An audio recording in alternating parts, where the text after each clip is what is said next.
8.000 millones de toneladas más de dióxido de carbono en nuestra atmósfera. 90 millones de toneladas de peces menos en nuestros océanos.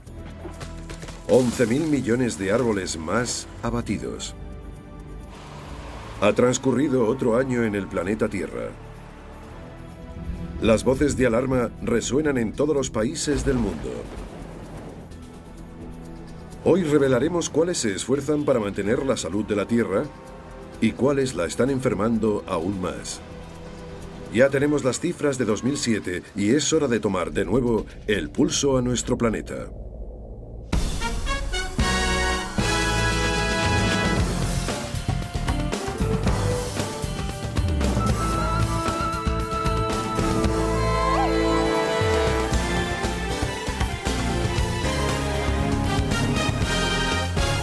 Informe Tierra.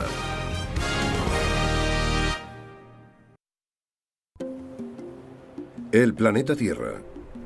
Vientos de cambio soplan a lo largo y ancho de su superficie. En Nueva York, los taxis se vuelven híbridos. En Australia, se opta por las bombillas de bajo consumo. La Ciudad del Vaticano contrarresta sus emisiones de CO2. Muchos de nosotros estamos intentando cambiar nuestros hábitos. Porque el año pasado aceptamos que la misma Tierra está cambiando. Y que los 6.600 millones de personas que vivimos en ella somos la causa. En toda la historia del planeta, no ha habido ninguna especie que haya tenido la capacidad de alterar el entorno de un modo tan profundo como la especie humana. Desde el aire, la tierra y el mar. Mediante la observación de las criaturas que viven en su seno, repasaremos algunos de los acontecimientos más importantes del pasado año y tomaremos el pulso a nuestro planeta. Con la ayuda de las universidades de Yale y Columbia y su Índice de Sostenibilidad Ambiental, o ISA, conoceremos la situación medioambiental de 141 países. Y revelaremos cuáles están contribuyendo a curar el planeta y cuáles a empeorar su salud. El profesor Dan Esty, de la Universidad de Yale, dirige el proyecto. Nuestro índice incluye todos aquellos países de los que podemos obtener datos contrastados sobre cuestiones como la contaminación del aire, del agua y las emisiones de gases de efecto invernadero. Los introducimos en nuestra base de datos y luego elaboramos un índice global. Si nos guiamos por el ISA de 2006, el país a superar es Nueva Zelanda, seguido por Suecia, Finlandia, la República Checa y el Reino Unido. Por abajo hay un buen número de países que todavía tienen mucho margen para mejorar, y algunos de ellos no están nada satisfechos con su posición. Y les decimos, no nos culpéis a nosotros, comprendemos perfectamente que no estéis contentos, pero analicemos juntos cómo podéis mejorar. Algunos países han solicitado nuestra ayuda, desde los Emiratos Árabes Unidos hasta México, pasando por Corea. Y francamente, eso es lo que más nos complace. Para evaluar la salud de la Tierra no basta con tomarle la temperatura. Además, la diversidad de climas, poblaciones y circunstancias económicas hacen que los problemas ecológicos no siempre puedan dividirse siguiendo las fronteras de un país. Pero con la recopilación y el análisis de los datos ofrecidos por organizaciones como Naciones Unidas, Nature Conservancy y los mejores centros de investigación del mundo, el equipo responsable del ISA cree que puede establecer unos parámetros significativos. Este es un planeta extremadamente complejo y se le puede tomar el pulso de multitud de formas diferentes.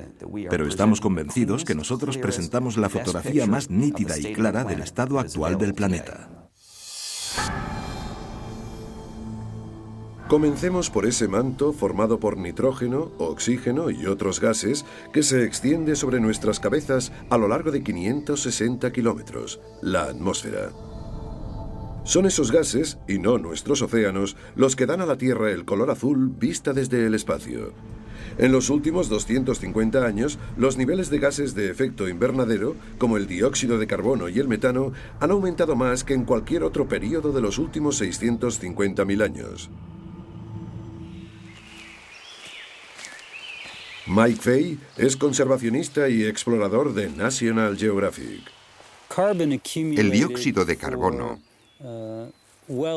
ha ido acumulándose en la atmósfera a lo largo de 200 millones de años. Pero en los últimos 60 u 80 años hemos emitido el equivalente a 100 millones de años.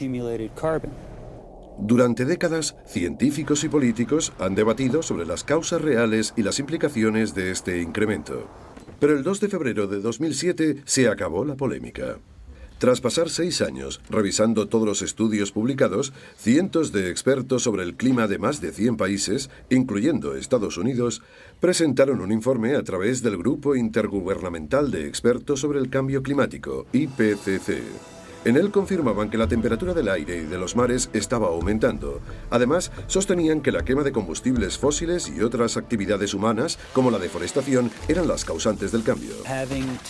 Sin duda alguna, ese reconocimiento marcó un hito histórico. Se convertía en un hecho irrefutable. Ya nadie podía negarlo. Por tanto, una vez aceptado el problema, había que pasar a la acción. El dióxido de carbono y otros gases de efecto invernadero son componentes vitales de nuestra atmósfera. Son los encargados de retener suficiente calor para hacer posible la vida. Pero si incrementamos la concentración de estos gases, la atmósfera retiene más calor y el planeta se calienta. Ya hemos aumentado la temperatura de la Tierra 1 grado centígrado. Y si continuamos emitiendo CO2 a la atmósfera al mismo ritmo, es probable que a principios del próximo siglo la temperatura global suba entre 2 y 4 grados centígrados. Ante el rápido crecimiento económico de países emergentes como India y China, el reto de poner freno a las emisiones de dióxido de carbono es aún más apremiante. Un norteamericano medio genera 5 veces más CO2 que un ciudadano chino corriente. Pero el año pasado se alcanzó un punto de inflexión. China superó a Estados Unidos en emisiones totales de dióxido de carbono. A mis alumnos en Yale siempre les digo que el caso de China tiene su parte positiva y su parte negativa. La positiva es que si conseguimos que China emprenda la senda correcta, todo lo demás carece casi de importancia. Sin embargo, si no lo logramos, todo lo demás carece igualmente de importancia. Con sus 1.300 millones de personas y una economía en expansión, China es hoy la fábrica del mundo. Se ha convertido en un país que exporta artículos de bajo costo a los países ricos y que importa buena parte de sus emisiones contaminantes. Cuanto mayor es la demanda de productos, mayor es la energía que precisa para seguir creciendo. Por ese motivo, en China se inaugura cada semana una nueva central térmica de carbón. Cada una de ellas libera todos los años el CO2 equivalente a 2 millones de coches. Se calcula que en los próximos 10 años, unos 400 millones de chinos emigrarán del campo a la ciudad. Muchos de ellos ganarán más dinero y podrán comprarse un coche. Las emisiones de China no harán más que aumentar. Cuando repasamos la lista del Índice de Sostenibilidad Ambiental referente a las emisiones de gases de efecto invernadero, los altos niveles de China la sitúan en la zona inferior. Pero si dividimos las emisiones totales por el número de habitantes, el resultado es bien distinto. De lo que se trata es de averiguar qué economías tienen un mayor grado de dependencia de los combustibles fósiles. Los países con niveles más altos de emisiones per cápita son Rusia y Arabia Saudita, con Canadá, Estados Unidos, Kuwait, Australia y los Emiratos Árabes Unidos ocupando las 5 últimas posiciones de la lista.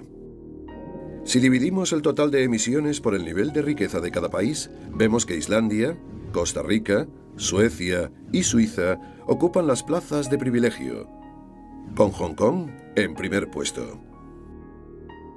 Una de las novedades más importantes de este año es que algunos países que históricamente han marcado índices muy bajos de emisiones por persona, el caso de China es el más llamativo, ha empeorado sus resultados muy rápidamente. India sigue el mismo camino y eso es muy preocupante. En total, la humanidad liberó el año pasado unos 8.000 millones de toneladas de dióxido de carbono. incrementando los niveles de CO2 en la atmósfera en 383 partes por millón, un 37% más que en el periodo anterior a la revolución industrial. La cantidad de CO2 que hemos emitido a la atmósfera no tiene precedentes en la historia geológica reciente del planeta. Además, lo hemos hecho a un ritmo tan alto que supera la capacidad natural del sistema para absorberlo. Mark Linas es un periodista de National Geographic que ha escrito numerosos artículos sobre los efectos del dióxido de carbono en la atmósfera.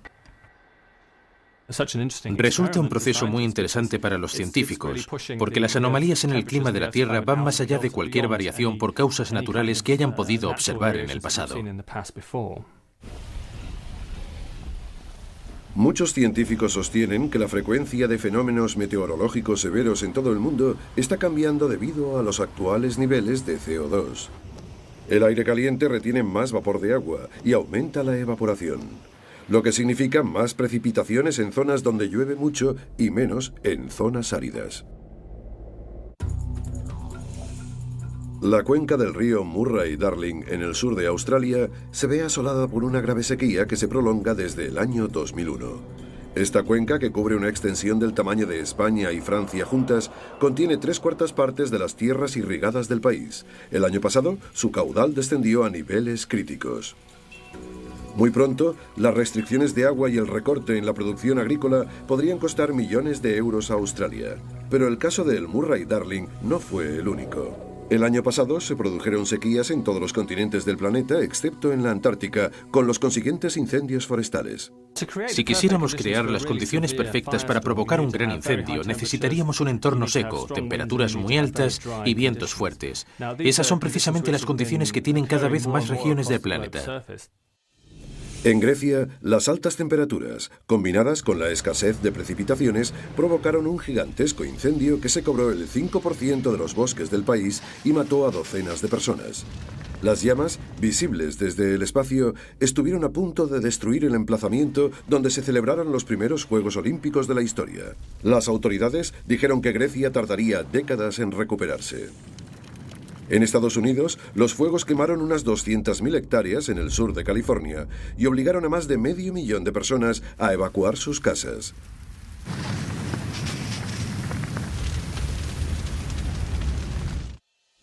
Y en Paraguay, las imágenes del satélite muestran unas 400.000 hectáreas de tierra abrasada en los peores incendios de su historia. Fijemos ahora nuestra mirada en las regiones más húmedas y veremos cómo también les afectó el aumento de temperaturas y de vapor de agua en la atmósfera. En el Reino Unido, el río Severn se desbordó de su cauce, dejando a cientos de personas incomunicadas y miles de hogares sin agua ni electricidad durante días. Lo vivimos incluso aquí, en Oxford. Nunca había visto llover con tanta intensidad. Parecía un monzón. En el otro lado del mundo, los monzones de agosto y septiembre sumergieron bajo el agua el 40% de Bangladesh, el doble que en un año normal. Las inundaciones se cobraron casi 200 muertes y hubo más de 9 millones de desplazados. Aunque no podemos vincular ninguno de estos desastres al calentamiento global, la mayoría de científicos coinciden en afirmar que sequías e inundaciones serán cada vez más frecuentes con el progresivo aumento de la temperatura. Cada día se producen sequías e inundaciones más severas en diversas partes del mundo, a veces de forma simultánea en el mismo lugar. Estos fenómenos son una ventana que nos permite vislumbrar un futuro en el que los cambios climáticos serán cada vez más bruscos. No todo el dióxido de carbono se eleva hacia la atmósfera. La mitad del CO2 que liberamos quemando combustibles fósiles lo absorben, afortunadamente, nuestros océanos. El problema es que el agua caliente absorbe mucho menos gas que el agua fría. Lo que significa que cuanto más aumente la temperatura, más dióxido de carbono retendrá la atmósfera. Y eso podría acelerar el calentamiento tanto del aire como del mar.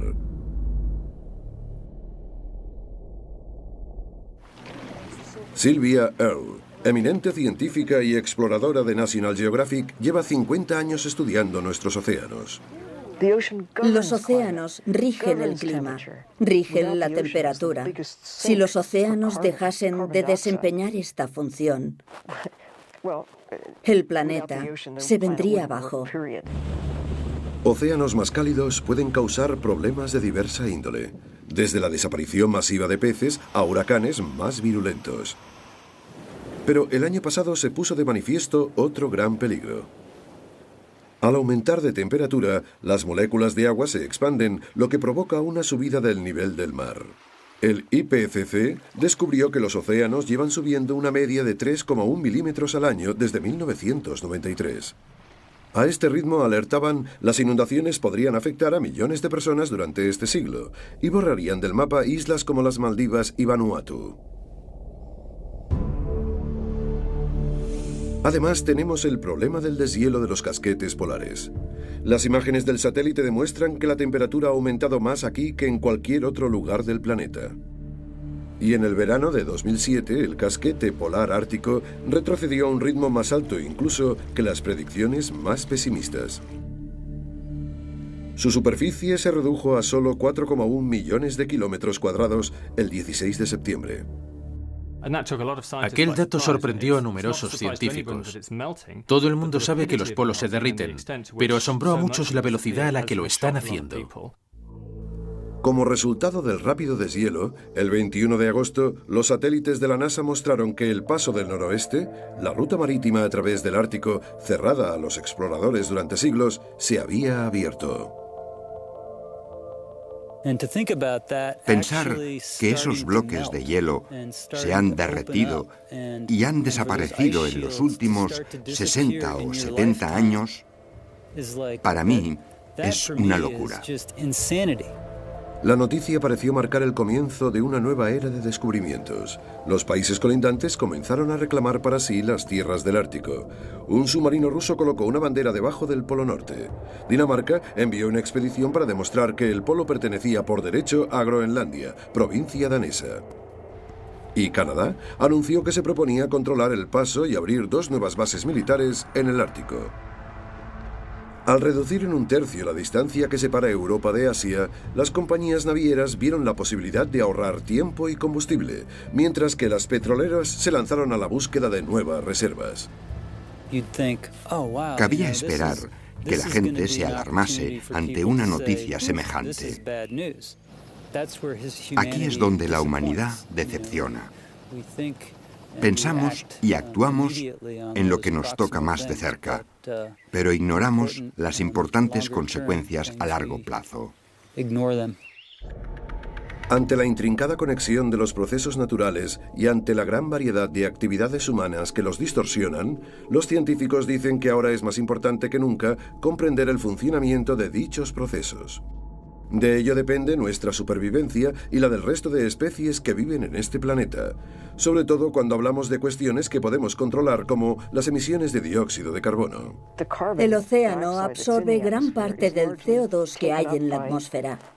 Las plantas del fondo marino atrapan dióxido de carbono, generan oxígeno y también son fuentes de alimento. Pero un exceso de CO2 hace que el agua se vuelva más ácida y muchas criaturas, desde el plancton hasta los corales, tienen más dificultades para formar conchas y esqueletos. En última instancia, las disuelve. Si las emisiones de CO2 continúan al ritmo actual, los investigadores han calculado que en los próximos siglos el grado de acidez de los océanos será el más alto de los últimos 300 millones de años. La acidificación del océano es uno de los aspectos que empezó a analizarse con preocupación a partir de 2007. El explorador de National Geographic, Enric Sala, conoce de primera mano esta y otras amenazas. Este ecologista lleva 15 años estudiando el impacto humano en los ecosistemas marinos. Las personas extraemos del océano todo lo bueno, todo lo que nos gusta, y tiramos en ellos todo lo que no queremos. La pesca, la contaminación y el calentamiento global tienen un impacto en algún eslabón de esta gigantesca máquina biológica. Sin embargo, en el arrecife Kingman, situado a 600 kilómetros al sur de Hawái, Sala no ha hallado efecto alguno. Este es uno de los rincones más remotos del planeta. Aquí, Sala estudia los bosques de coral y los peces para saber cómo es la vida bajo el agua sin la presión ejercida por el hombre. En el instante que se sumerge en las aguas del arrecife Kingman, advierte claramente las diferencias. Esta zona está infestada de grandes predadores, tiburones, meros y pargos rojos, solo por nombrar algunos. Predadores que cada vez son más raros de ver en otros arrecifes del mundo. Aquí, los grandes predadores constituyen el 85% de la biomasa animal.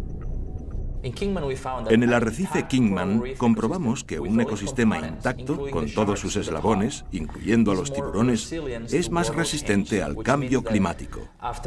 Eso significa que tiene más recursos para recuperarse de un impacto humano. Los conservacionistas estiman que ha desaparecido ya una cuarta parte de los arrecifes de aguas cálidas y que 2/3 partes de los que quedan aún están en peligro. Los corales dan cobijo al 65% de los peces que habitan en los océanos del mundo. Por tanto, lo que es malo para los corales es malo para el resto de nosotros. Los océanos son la mayor fuente de proteínas de la humanidad. 3.000 millones y medio de personas tienen el pescado como principal fuente de alimento. El año pasado, muchos bancos de peces continuaron con su prolongado y agónico declive. Todos sabemos que estamos sobreexplotando los océanos, que estamos pescando más peces de los que nacen. Ahora estamos pagando las consecuencias de nuestra incapacidad para comprender que lo que podemos extraer de los mares tiene un límite. Ya sea con redes de 100 kilómetros de largo o con pesqueros de arrastre llevándose todo lo que encuentran a su paso, los daños al medio ambiente son innegables. El año pasado murieron innecesariamente 300.000 animales, entre ellos ballenas, delfines y tortugas, como bajas colaterales de las redes de pesca. Los desastres causados por los pesqueros de arrastre son aún peores. Es como cazar ardillas con una excavadora. Eso es lo que les estamos haciendo a los océanos y no de forma esporádica. La destrucción provocada por la pesca de arrastre no debería tolerarse. Cada año, la especie humana extrae 90 millones de toneladas de peces de los océanos del mundo. Este año, las Naciones Unidas predijeron que en 2030 se capturarían 40 millones de toneladas menos si no se tomaban medidas para frenar la sobrepesca. Todavía no hemos llegado al límite, pero debemos actuar antes de que perdamos el control de la situación. Aún estamos a tiempo de tomar la senda correcta para resolver el problema. Hay países que están dando grandes pasos en esta dirección, lo cual nos lleva de nuevo a la siguiente categoría del índice de sostenibilidad ambiental. El año pasado, Finlandia, Sudáfrica y Suecia establecieron o redujeron las cuotas pesqueras en sus aguas, uniéndose a Australia, uno de los líderes en esta materia. Australia y Nueva Zelanda son países con una gran tradición pesquera. Hace una década se dieron cuenta de que si no había peces, no había pescadores ni industria pesquera. Han revertido la tendencia y sus reservas pesqueras han comenzado a aumentar. En la parte baja de la lista, el equipo responsable del ISA constató que Singapur, Bélgica y Alemania no han establecido restricción pesquera alguna y comparten los últimos puestos de la lista con Holanda. No deja de ser irónico que algunos países de la Unión Europea, como España, se sorprendan del lugar que ocupan. Estos países deberían ser conscientes de lo que hacen. El hecho de que España siga sobreexplotando sus recursos ante la pasividad de la Unión Europea resulta muy embarazoso. La situación para los ecosistemas de nuestros océanos es crítica. Sin embargo, los científicos encuentran muchas dificultades para concienciar a la opinión pública y a los políticos sobre la importancia de un mundo que no pueden ver. Desgraciadamente, si salimos de los océanos, descubrimos que los problemas tampoco acaban en sus orillas. De los 149 millones de kilómetros cuadrados de tierra que hay en el planeta, menos del 7% están protegidos y buena parte de ellos incluyen ecosistemas sin presencia humana, que no son precisamente paraísos de biodiversidad. Para denunciar este hecho, el explorador de National Geographic, Michael Fay, ha recorrido miles de kilómetros a lo largo y ancho del planeta. En el año 2000 recorrió a pie 3.200 kilómetros a través del corazón de África para explorar y documentar las zonas más vírgenes del continente. Gracias en parte a los esfuerzos de Fay, la República de Gabón estableció su primera red de parques nacionales.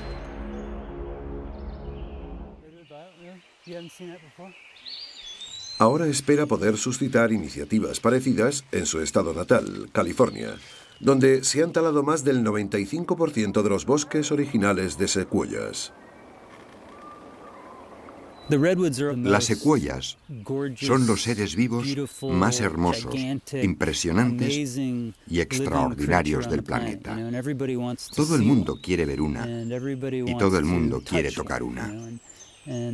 Por eso, mucha gente se resiste a creer que se permita talar una secuoya. Sin embargo, en la zona norte de este estado, cortar una secuoya es algo habitual. Fay y su colega, Lindsay Holm, recorrerán la distancia comprendida entre la secuoya más septentrional y la más meridional que conocen. Aprovecharán los 1.600 kilómetros de camino para recopilar datos sobre la ecología, la historia y el estado actual del bosque de secuoyas, mientras admiran su magnificencia y su fragilidad. Lindsay anota todas las especies de plantas que encontramos. Además, mide el diámetro de las secuoyas para tener una idea aproximada de su edad.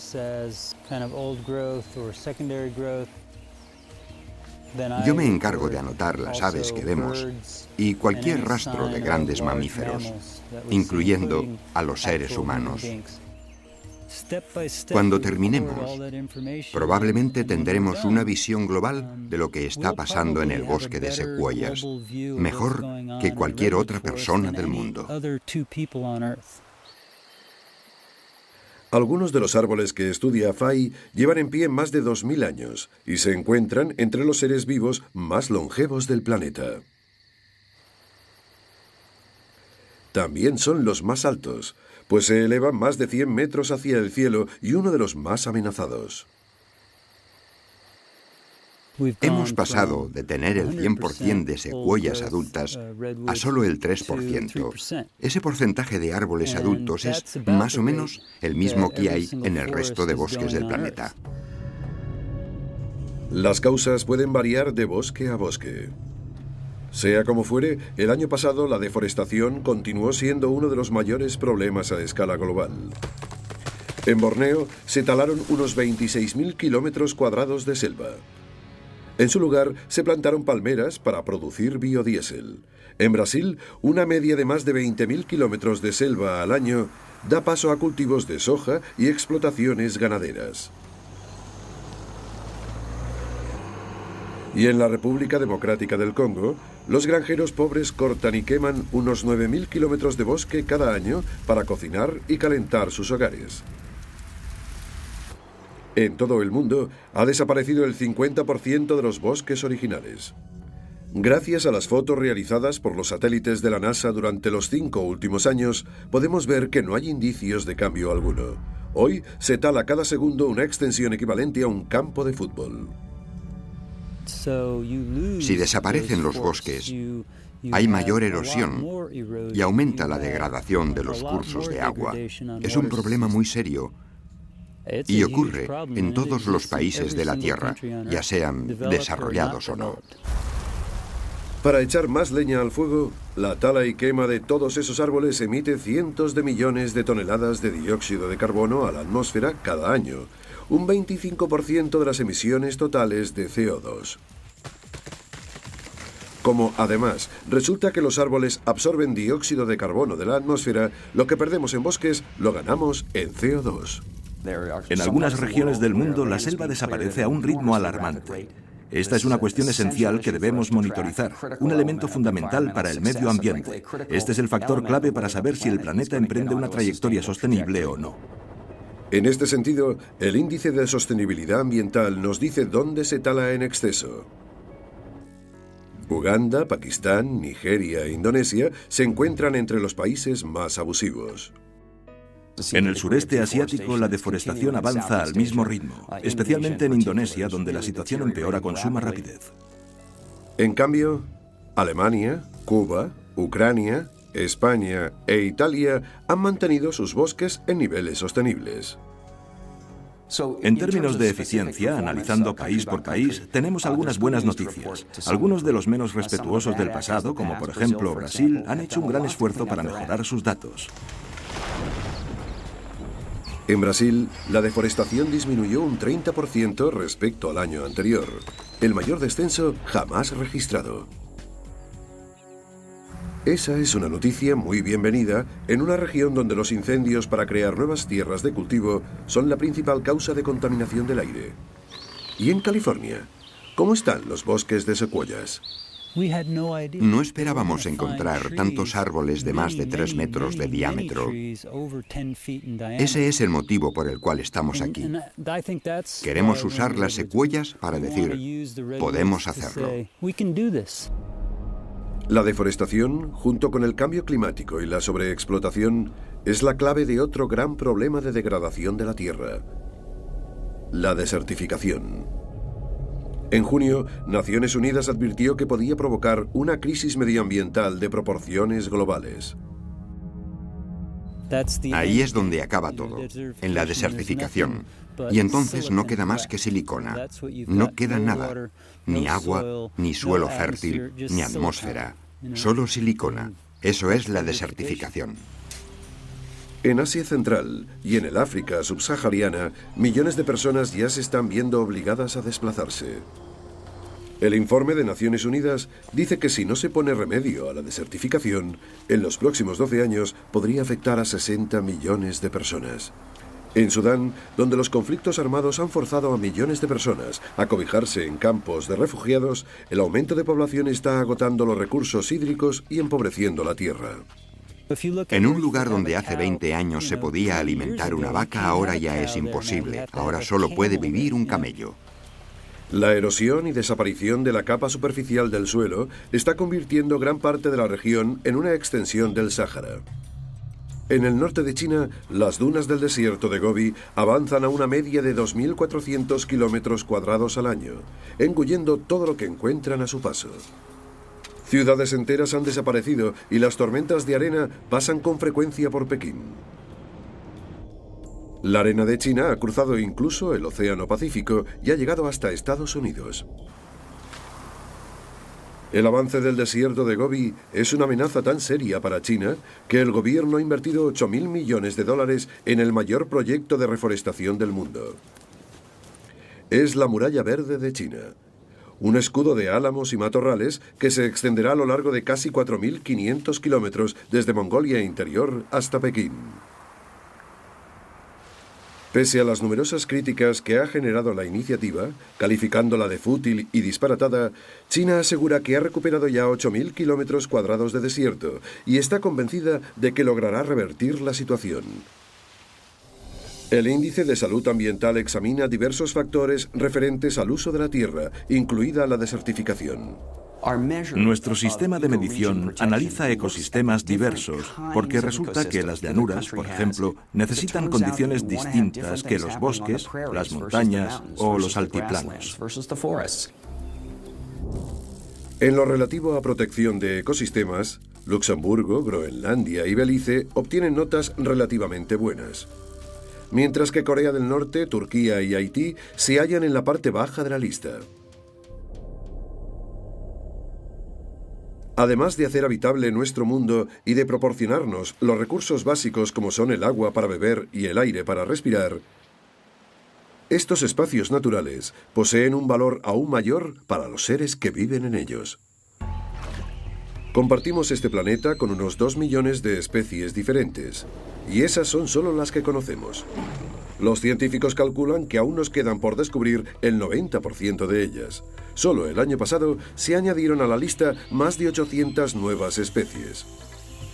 En Surinam y en Colombia, los biólogos descubrieron 2 docenas de especies nuevas en los bosques lluviosos. Entre ellas se encuentran unas ranas de llamativos colores, diversas clases de escarabajos peloteros y una nueva clase de hormiga de los bosques. En Vietnam, una serpiente, 2 mariposas y 5 variedades de orquídeas. En el Congo, un murciélago, 2 musarañas y 2 ranas. En Brasil, los antropólogos descubrieron incluso una tribu humana perdida.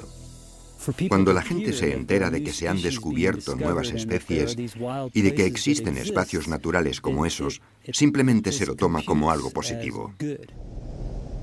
El año pasado, el mismo Fay contribuyó a sacar a la luz pública otro gran descubrimiento, la migración del antílope en el sur del Sudán, que rivaliza en número de animales a la célebre migración anual de ñúes del Serengeti. Había entre 1.300.000 y 1.400.000 antílopes en el sur de Sudán, donde todo el mundo cree que ya no queda nada. El año pasado conocimos un buen número de éxitos de los conservacionistas. 35 años después de entrar en la lista de especies amenazadas, el águila de cabeza blanca americana, el ave emblemática de Estados Unidos, finalmente ha dejado de estar en peligro. Miles de parejas de estas águilas pueden verse hoy en grandes zonas del nordeste de Estados Unidos, el norte de California, Alaska y buena parte de Canadá. Mientras sus ecosistemas estén protegidos, podrán valerse por sí mismas. 2007 también fue un buen año para otra criatura majestuosa, la ballena azul, el animal más grande que jamás ha vivido en este planeta. En el hemisferio sur solo quedaban unos pocos centenares de ballenas azules. Ahora los científicos han descubierto que hay más de 2000. La noticia es esperanzadora, pero se estima que su población actual es de unos 4.500 ejemplares y siguen en peligro de extinción. Desgraciadamente, también hubo especies que entraron en la lista.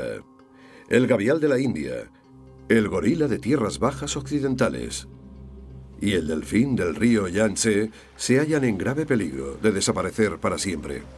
Este delfín podría haberse esfumado ya de la faz de la Tierra.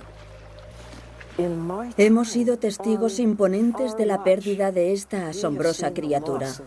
Estamos hablando de unos animales grandes y carismáticos. ¿Cuántos más vamos a perder? En las exuberantes montañas de África Central, en el Parque Nacional de Virunga, en el Congo, otro icono del reino animal se tambalea al borde de la extinción. Nos referimos al gorila de montaña. Solo quedan unos 700 ejemplares en estado salvaje de estos amables gigantes. La caza furtiva y la destrucción de su hábitat están acabando con ellos. El pasado año, 4 gorilas fueron hallados brutalmente asesinados en lo que se cree que fue una advertencia de los rebeldes locales, que pretenden sacar beneficio de los árboles que constituyen el hábitat protegido de los gorilas. El salvajismo de ciertos grupos me resulta inconcebible. Es su forma de lanzarnos el siguiente mensaje: vamos a matar cualquier cosa que se interponga en nuestro camino, de modo que más vale que os larguéis. Las imágenes no pueden ser más desgarradoras. Muestran heridas mortales de bala a una hembra embarazada, a un gran macho de espalda plateada y a un bebé aferrándose a su madre muerta. Fue la mayor matanza de gorilas de los últimos 25 años. Según la Sociedad para la Conservación de la Vida Salvaje, si no se toman medidas drásticas para proteger el bosque, podríamos perder la última colonia de gorilas del mundo. Perder el gorila de montaña sería una catástrofe para el planeta y deberíamos impedirlo como fuese. Si nos lo proponemos de verdad, no sucederá.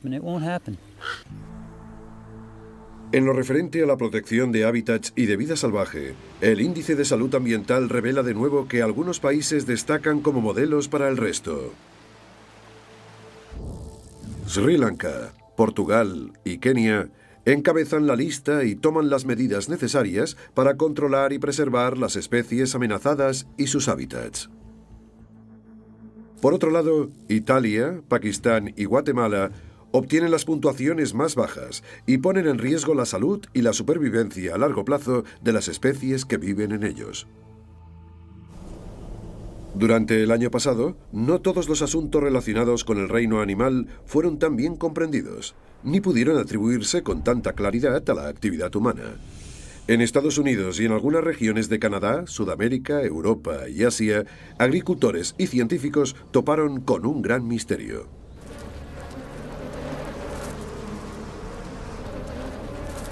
Miles de millones de abejas, aparentemente sanas, abandonaron su reina, sus crías y sus reservas de alimento y desaparecieron.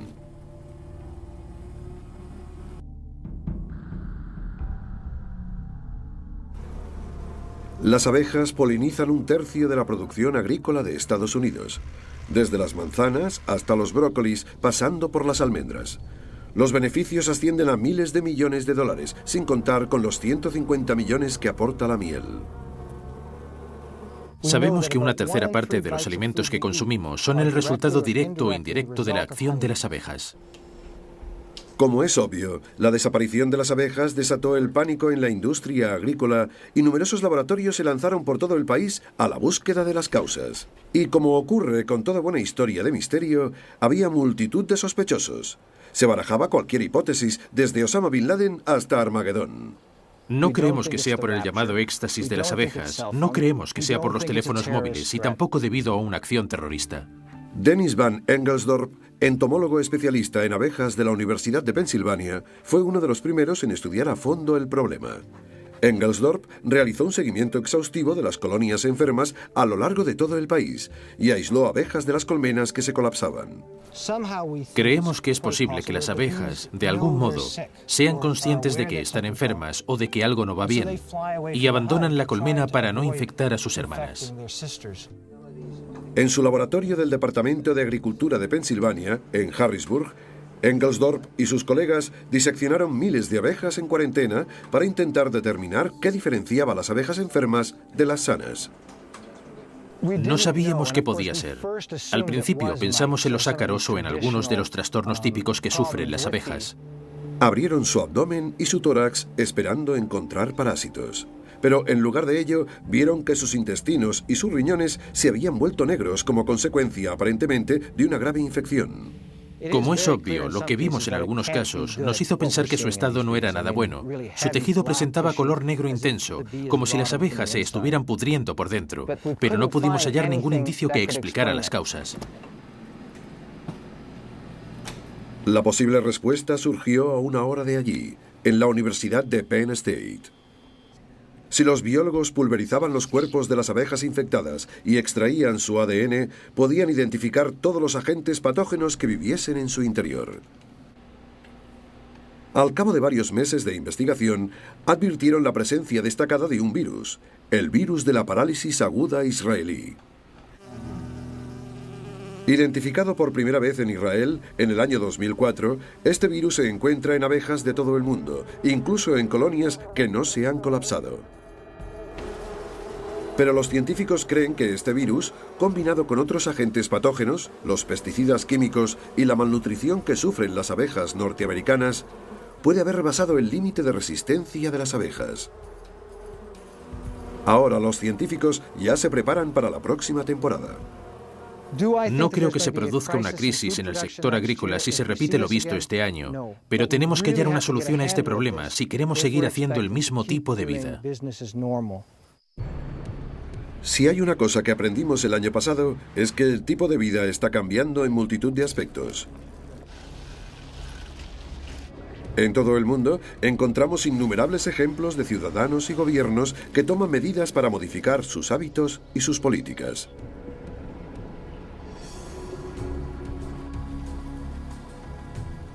El pasado septiembre, el Vaticano hizo historia convirtiéndose en el primer estado del mundo en neutralizar sus emisiones de CO2. Una nueva empresa de ecorrestauración recuperó un antiguo bosque de 15 hectáreas situado en el centro de Hungría, contrarrestando las emisiones anuales del Vaticano, ya sean las producidas por los coches como las generadas para iluminar y calentar sus edificios. Incluso sin bula papal, gobiernos de todo el mundo están dando pasos similares para retener dióxido de carbono, al igual que grandes empresas, famosos y políticos. No es la solución definitiva. En cierto modo, es una estrategia para hacer frente a medio plazo, pero ayuda a concienciar a la opinión pública de la gravedad de la situación. Queremos hacer constar que para compensar las emisiones originadas para la realización de nuestro informe Tierra, hemos empleado fuentes de energía renovables. En mayor escala, eso es lo que han hecho también muchas ciudades y naciones de todo el planeta. En Nueva York, los taxis amarillos serán verdes en 2012, con una flota de coches híbridos que reducirá en 200.000 toneladas al año las emisiones de CO2 a la atmósfera. El pasado septiembre, China anunció que invertirá 265.000 millones de dólares en alternativas a los combustibles fósiles, contribuyendo a aumentar su porcentaje total de uso de energías renovables, del 7,5% en 2005 al 15% en 2020. En Estados Unidos, el gobierno destinó casi 200 millones de dólares al desarrollo de un programa denominado Secuestro de Dióxido de Carbono, con el que pretende almacenar CO2 bajo las profundidades de la Tierra. Si tienen éxito, el Departamento de Energía asegura que se podrían almacenar 3 billones de toneladas de dióxido de carbono bajo la superficie de Norteamérica, el suficiente para contener las emisiones de Estados Unidos durante más de 1000 años. En el hemisferio sur, Australia eliminará progresivamente las bombillas convencionales hasta su completa desaparición en 2010, reduciendo sus emisiones en 4 millones de toneladas en 2012. Si todos los países siguieran su ejemplo, podríamos recortar decenas de millones de toneladas más. Para cuantificar el esfuerzo en materia de energías limpias, renovables y sostenibles, ELISA nos ofrece otra lista. Islandia, Noruega y Paraguay se encuentran entre los países líderes en el uso de dichas energías. Los países que hacen hincapié en esta materia mejoran sus resultados de forma ostensible. El ejemplo más claro es el de Dinamarca, porque ha invertido muchos recursos en la energía eólica. Lo mismo ocurre en el caso de Alemania. Es el país que ha instalado más placas solares del mundo. Este es un dato impresionante para un país que no destaca precisamente por su clima cálido. Todos estos discursos sobre la sostenibilidad no fueron solo cosa de burócratas. La ecología estaba en boca de todos. El pasado julio, se calcula que 8 millones de personas de los 7 continentes vieron Live Earth, el concierto para un clima en crisis, que polarizó la atención del mundo entero hacia los efectos del cambio climático. Desde los Óscars de Hollywood hasta los premios Nobel, el cambio climático fue el tema estrella. Al Gore se llevó un Óscar por el documental Una verdad incómoda. Y el Grupo Intergubernamental de Expertos sobre el Cambio Climático recibió el Premio Nobel de la Paz. Creo que eso demuestra un cambio de moral en la humanidad. Si reducimos las emisiones, evitaremos guerras en el futuro, y eso es mérito tanto del IPCC como de Al Gore. Una vez analizadas las numerosas contribuciones, tanto positivas como negativas, realizadas el año pasado que afectaron al medio ambiente, ha llegado el momento de otorgar nuestro propio premio, el Premio de Informe Tierra. Si nos centramos en las muchas materias tratadas a lo largo de este documental, emisiones de gases de efecto invernadero, sobreexplotación pesquera, deforestación y protección de ecosistemas, el índice de salud ambiental revela que Irán, Cuba y Turquía se encuentran entre los peores del mundo, con Omán en último lugar. Por arriba, Panamá, Kenia e Islandia son los países más ecológicos, con Namibia ocupando el primer puesto. Sin embargo, que algunos países pierdan posiciones en alguna de estas categorías resulta intrascendente. Todos los científicos coinciden en señalar que estas listas no son definitivas. Nos hallamos ante un reto de proporciones colosales. A corto plazo, la situación parece desalentadora, pero no es una causa perdida. Un pequeño cambio de políticas puede producir enormes dividendos. Con conocimientos tecnológicos, apoyo financiero y dedicación, incluso los países que más agreden el medio ambiente pueden transformar el mundo. Si no hubiese esperanza, podríamos decir, bueno, esto es el final.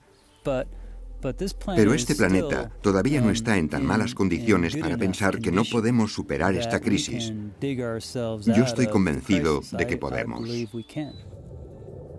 Los próximos años determinarán, más que lo que suceda en los próximos 1000, el futuro de los océanos, el futuro de los ecosistemas terrestres y, sin duda, el futuro de la humanidad.